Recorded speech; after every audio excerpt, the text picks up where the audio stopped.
Bagaimana kalau selama ini kekristenan yang kita jalani ternyata palsu?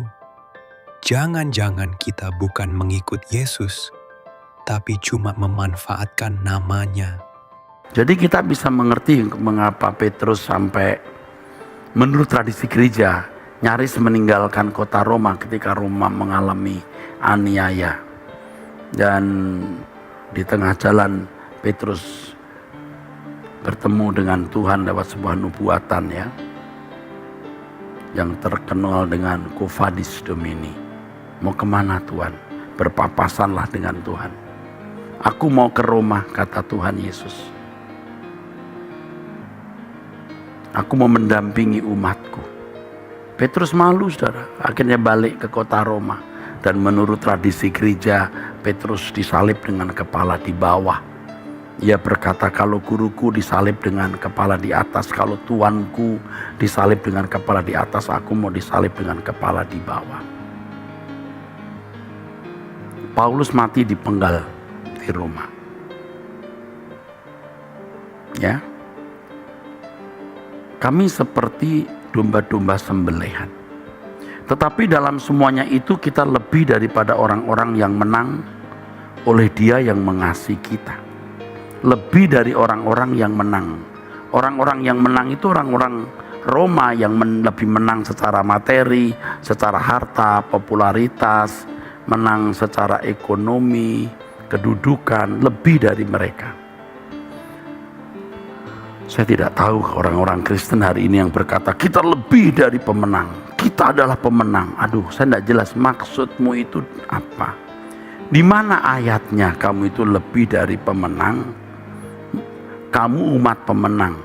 Mana ayatnya kamu itu umat pemenang? Konteks apa menang itu? Lebih dari orang-orang menang itu artinya lebih dari orang-orang yang menang secara duniawi. Karena Dia. Mengapa begitu?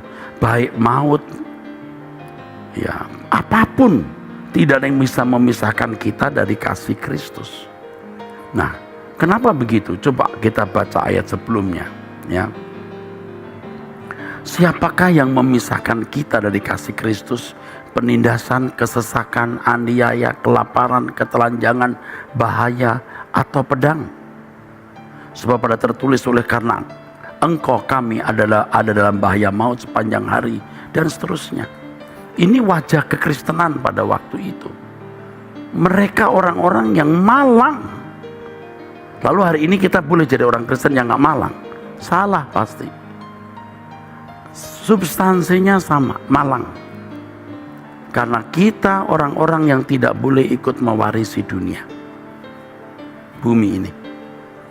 Kita tidak mendapat dan tidak boleh mengharapkan bagian dari dunia ini. Kalau kita kerja keras, kita memaksimalkan potensi, harus. Tapi kita mempersembahkan semua itu untuk Tuhan. Iya. Saya termasuk pengkhianat kalau saya tidak bertobat.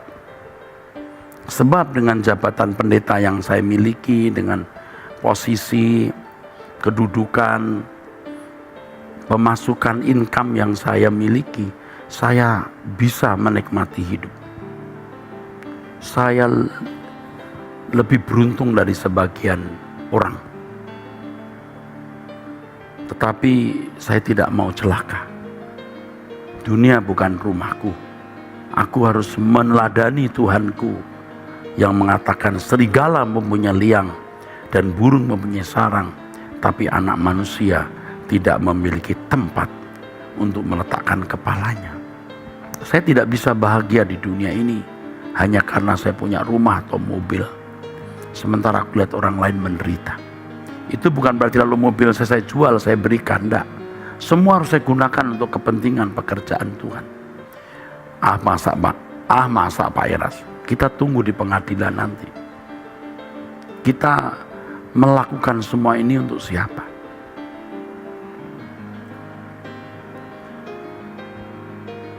Selagi hari siang kita harus bekerja.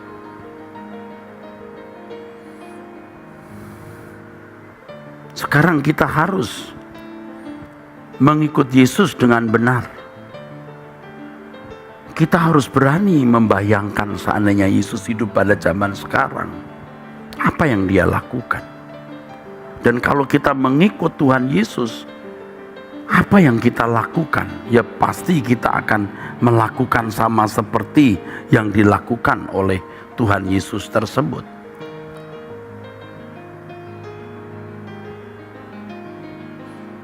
Saudara, saya juga berusaha untuk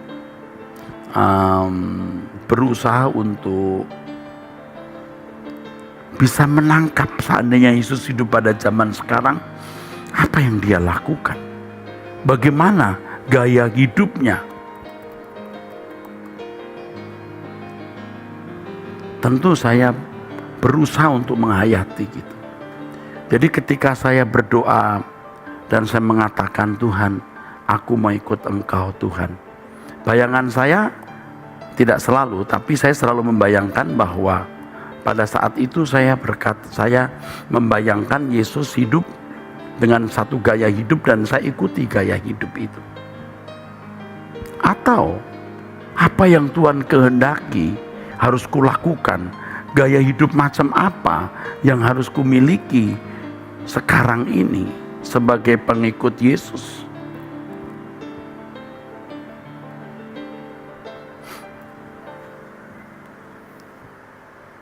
Maka berkali-kali saya mengatakan kalimat yang mungkin agak sukar juga dipahami. Kita tidak bisa hidup wajar. Saya percaya kalau kita memiliki kerinduan yang sungguh-sungguh ikut Tuhan Yesus, kita akan diberi hikmat Tuhan bagaimana menata hidup kita sebagai anak-anak Allah. Anak-anak Allah yang menumpang di bumi, bukan anak-anak Allah yang memanfaatkan fasilitas kuasa Tuhan, kebaikan dan mujizatnya untuk meraih dunia. Kalau bicara jujur, saudara, tanpa bermaksud menghakimi siapapun ya, kita sudah hampir ya tidak menemukan orang seperti Yesus. Kita hampir tidak menemukan orang seperti Yesus. Itu juga menjadi pertanyaan saya, apakah orang menemukan Yesus di dalam hidup saya? Makanya kalau saya berbuat satu hal yang tidak patut, misalnya begitu, saudara, saya tuh marah terhadap diri saya marah. Kalau saya melakukan sesuatu yang kira-kira konyol, tidak dewasa, saya marah. Sebab waktu hidup saya juga tidak tahu sampai kapan. Harus mereka. Kalau kita tidak memiliki gaya hidup seperti Tuhan Yesus, prinsip-prinsip hidup seperti yang Tuhan Yesus miliki, dan tidak menjalani hidup seperti yang Yesus miliki, kita tidak bisa memiliki kasih yang berpadu dengan Tuhan Yesus. Tidak bisa. Tidak bisa. Jadi bagaimana gaya hidup Tuhan Yesus pada waktu itu, secara substansialnya, esensinya, intinya, nafasnya, jiwanya, spiritnya dipindahkan di abad 21. Dikenakan dalam hidup kita. Nah, bagaimana itu?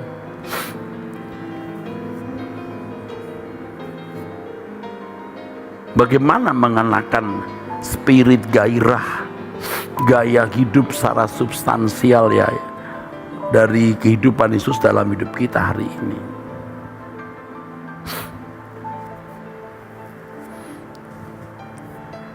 Kalau sampai kita gagal, waduh saudara, kita akan menyesal saudara. Kita akan menyesal. Makanya berkali-kali saya berkata kepada para pembicara, para pendeta-pendeta GSKI di pertemuan-pertemuan, ya hampir selalu itu saya ngomong. Hampir selalu saya bicara. Tiarap. Tiarap. Dan banyak ngomong, udah jangan bicara lagi soal organisasi lah, inilah, itulah. Periksa diri.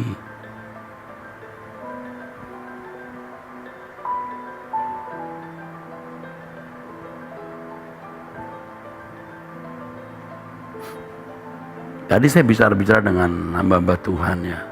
Sekarang ada di sini, mereka dengar saya berkata, aku ini seperti orang putus asa. Bukan putus asa negatif lalu saya tidak mau menjalani hidup. Saya melihat betapa sulitnya ikut Tuhan Yesus dan betapa sulitnya mengubah orang. Mengubah diri sendiri saja juga ada sulit, saudaraku. Tadi saya sudah sempat singgung, makin kita serius untuk mencapai kesucian, itu akan semakin kita lihat itu virus, bakteri, karakter cacat kita. Wah, itu tidak mudah, saudara. Tidak mudah. Tapi kita tidak mau berhenti, saudara. Kadang-kadang kita masih seperti membujuk ya, Bapa, beri kesempatan aku hari ini. Lebih baik dari kemarin. Ya, kalau mau terus terang ngomong begini, janji Tuhan, janji aku tidak menyakiti Engkau. Tapi saya tidak mengatakan itu. Saya dulu mengatakan, sekarang tidak berani. Jangan banyak ngomong. Nah, itu pernah saya mendengar suara itu di hati saya. Jangan banyak bicara kamu. Jangan banyak bicara kamu. Baik Tuhan. Tunjukkan kesetiaanmu dalam kekudusan dan kesucian. Jadi pagi-pagi bangun kita sudah berkata, Tuhan beri aku kesempatan hari ini. Aku janji tidak mendukakan Engkau. Rasanya mau mengatakan, swear Tuhan, I promise. Cuman sekarang gak berani bicara itu, tapi saya punya tekad itu. And I prove it. I want to live in His perfect holiness. Kalau nggak begitu, untuk apa hidup, saudaraku? Untuk apa jadi pendeta khotbah? Untuk apa ngarang lagu? Untuk apa jadi ketua STT? Untuk apa jadi ketua sinode? Untuk apa? Kalau hidup kita tidak menyenangkan hati Tuhan. Pasti menderita ikut Yesus itu, pasti. Nggak mungkin tidak ada penderitaan.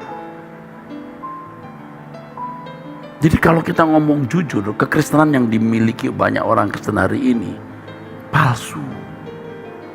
palsu, gadungan itu. Kristen yang benar itu, saudaraku, aduh, berat. Itu membuat kita malang hidup di bumi ini. Semua yang kita miliki milik Tuhan. Kita tidak boleh dan memang nggak bisa hidup wajar. Tetapi jangan salah, damai sejahtera kita melampaui damai sejahtera karena rumah, mobil, uang, kehormatan, pangkat dan lain sebagainya. Ya jangan kemudian secara harafiah kita sengaja pakai baju jelek lalu kita tinggal di gubuk. Bukan itu maksudnya. Kesederhanaan itu bukan dari mobil, rumah, atau baju kita. Dari batin kita. Walaupun tentu nanti akan terpancar dalam tindakan kita yang kelihatan ini.